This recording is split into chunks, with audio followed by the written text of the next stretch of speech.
Hey, what's up everyone? So I got this request to really get a little bit more information about how to break down the actual throw. So, what happens is that if you're getting a bunch of, you're throwing a bunch of times and you're missing some of the mechanics, then of the whole throw, it's better to compartmentalize it instead of trying to, throw the whole thing and maybe try to fix up your load. It's better to just fix up the load or fix up the step. So I'm just gonna walk through some of the different parts of the actual throw and really compartmentalize everything for you so you understand. All right, so the first thing is you want to be able to get the load and understand exactly how you bring the ball back, because that's going to be the most important part. So if you don't understand how to do that first, that's going to be the first one. And then the next thing that you want to work on is being able to actually get the disassociation within your body. So I'm going to try to get my hips to be going and keeping my shoulders back. Okay, that's an important step too, because a lot of people will want to go and start to do the step, and it's not the step, it's really being able to get the disassociation, get the hips through, keep the shoulders back, because then the next one will be going to step and then do the same thing. So now you can see I'm stepping and I'm loading. I'm trying to be at a good angle for you so you can see me stepping here, getting the rotation through my hips, and then also trying to keep the shoulders back. Okay, now step 4 is going to be step through, pushing off that back leg to get the step, keeping my front shoulder back, and then driving the elbow through. Okay, so now I want to drive the elbow forward. Okay, so now it's here, boom.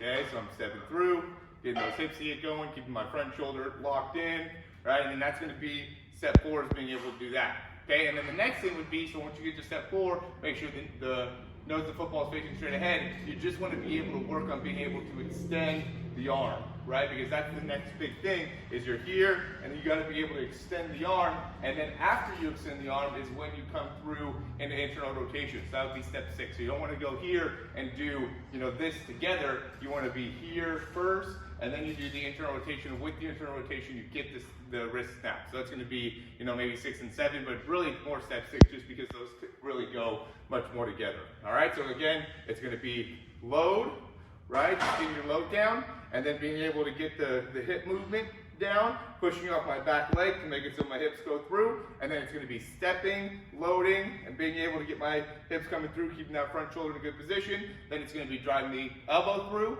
then it's going to be extending the elbow, okay? Then it's going to be internally rotating and stepping the arm through from there. The big thing that you want to make sure is that as you're going through, just don't end up losing the position of that front arm. Okay, so you want to just keep that nice and close, because that'll help keep your spine a little bit more elevated. You won't fall off to the side if you end up kind of pulling the arm through. Okay, so keep that front arm in a good position and try to keep your front leg as stable as you can. Try not to be moving a ton in the front leg.